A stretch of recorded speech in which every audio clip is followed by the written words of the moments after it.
Hey folks, did y'all know that the legislative session starts in January?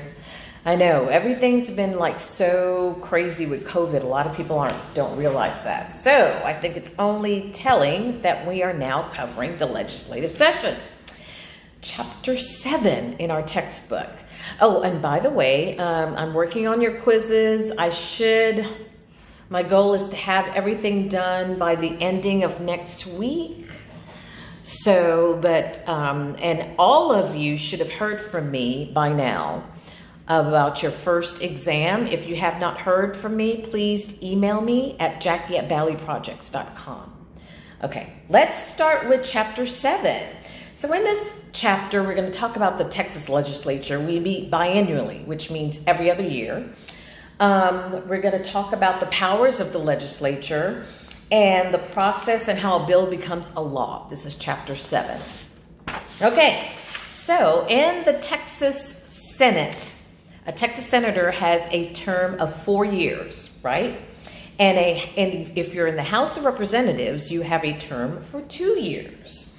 When we meet every other year, we call that biannually, and it's always odd number of years. So our session will start in January of 2021. And the next one that meets after that will be 2023. We have a 30-day special session. Now, what that means is if for some reason all of the business that the senators and the House of Representatives want to take care of, and for some reason it has not been taken care of, then the governor calls for a special session where we can look at additional bills, additional laws that have not been covered. Only the governor, according to the Constitution, can call a special session. But we're going to get into that later on. Governor Abbott does not like to use special sessions. However, governors before him used to have special sessions all the time. So it's really up to the discretion of the governor. Even though, just to confuse you even more, the lieutenant governor is the one who actually is the vice president and proceeds over the legislative session. But we're going to get into that a little bit deeper. Okay, so because we meet every other year, the salary or the compensation is part-time, and it's only $7,200 per year. So our legislators, most of them are educated, have independent businesses, because it's hard to live off of $7,200 a year.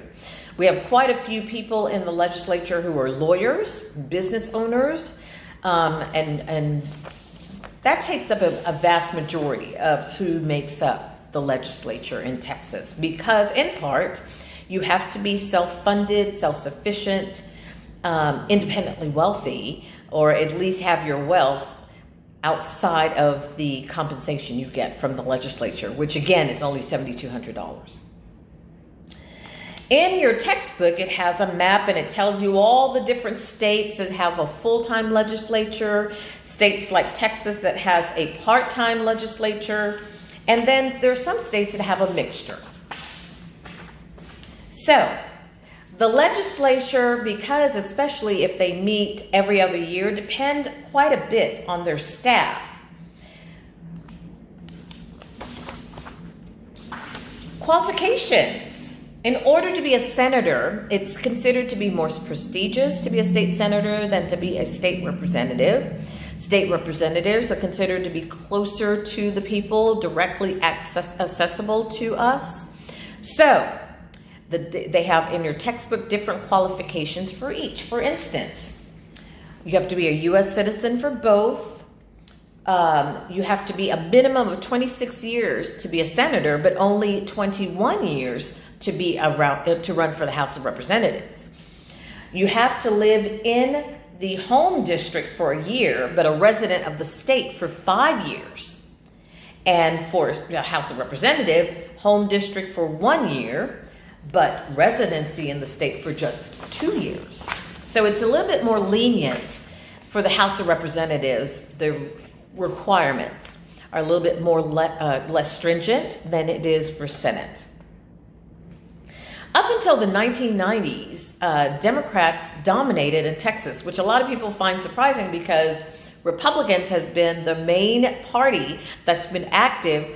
Up until very recently, there hasn't really been much competition. That changed in 2018 when we saw Democrats gain a lot of traction, and a lot of people are looking at this 2020 election and saying that Texas is now in play and could possibly turn blue again, meaning Democrats could be back in control. We won't know until November 3rd, but a lot of people are saying that. We have a diverse population. I wish I could see you guys in person so you could see everyone. Usually I have a sea of everyone in my classes and I love it. We are one of the most diverse regions in the world, and my classrooms usually reflect that. However, legislators do not reflect the population. It's changing, but for the most part, whites are more dominant in the legislature than people of color. Again, that's changing. Women and Latinos in particular are underrepresented compared to what we represent in the population. Over 60% of those in the Texas House or Senate are business owners, executives, or lawyers. Because remember, they only make $7,200 a year, so it makes sense that you have your own independent wealth to survive. I mean, there's no way that you could survive on the $7,200. Also, our legislature is one of the best educated in the U.S., so the most degrees and higher degrees. We are first in the country in percentage of lawyers. We have more lawyers in the House of Representatives and State Senate than any other legislature in the U.S. I always think that's very interesting. You have a textbook in your textbook. You have a graph in your textbook, and it compares African Americans, Latinos, women, and men to their population versus representative in the legislature. And the closest that you have are African Americans. In other words, African Americans represent 13% of the population in Texas overall and have 11% in the legislature. So if you look at the graph, African Americans are the closest as far as their population and percentage in the legislature. But it's quite interesting, especially if you look at the Anglo percentage and you look at the male percentage, that they are much higher than their percentage in the population.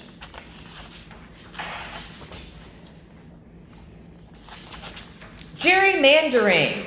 So every 10 years we have a census, and I hope all of you answered your census information. And what we do is we want to have a very accurate count of who is represented or who is in our population. So every 10 years, our elected officials will get the information that's served to them by the census. They will look at our congressional maps, and they will draw the districts based on either population growth, if the population is stagnant or the same, or if the population has decreased.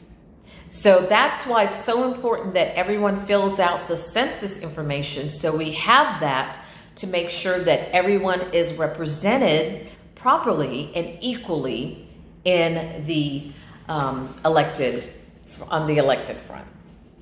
Gerrymandering, however, is where you will draw the lines to either overcompensate for a certain candidate, party, or just if you're just doing it incorrectly. That's what gerrymandering is versus redistricting. A lot of people will say racial gerrymandering will happen, and that's when you will draw certain districts to benefit or draw certain districts to around a certain ethnic group, for instance. You can draw a district that's specifically just black. You can draw a district that's specifically heavily Latino. You can draw a district that's strictly heavily Asian. That's called racial gerrymandering if it's not done appropriately and not done according to the data that's provided. So, the presiding officers, as I mentioned, our lieutenant governor, and hopefully you know who he is. His name is Dan Patrick. He is the presiding officer over the Senate. So he is the one who oversees all the procedures. He has a very important role when it comes to the session. And if something happens to Governor Abbott, he is the person that will have to step up and serve in that role. That is the lieutenant governor, and our current lieutenant governor is Dan Patrick. He is elected statewide, and it is a partisan race. Someone else that is very high up is Speaker of the House.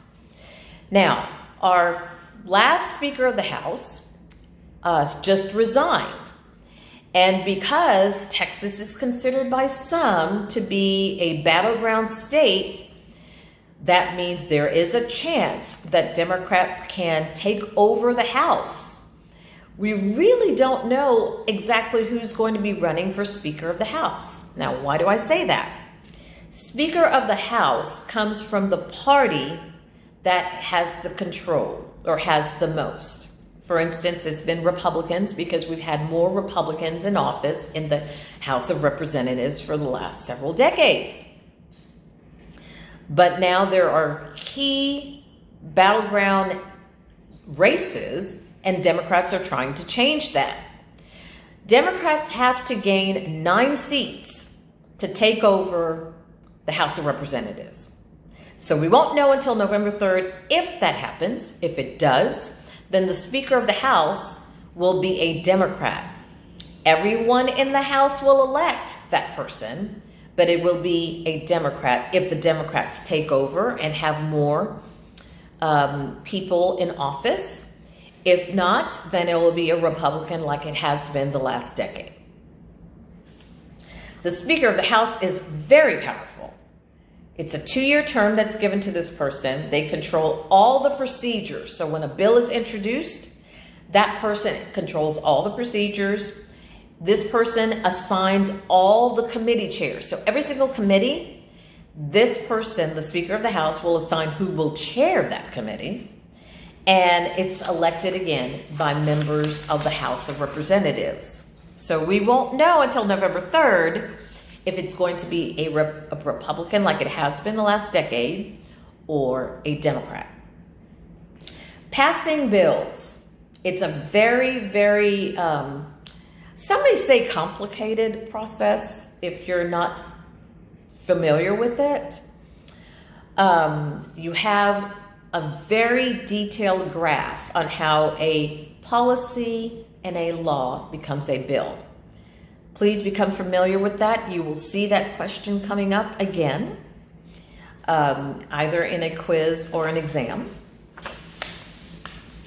And also make sure that you know the definitions of resolution. There's a simple resolution, a concurrent, and a joint resolution, all that are given to you in your textbook.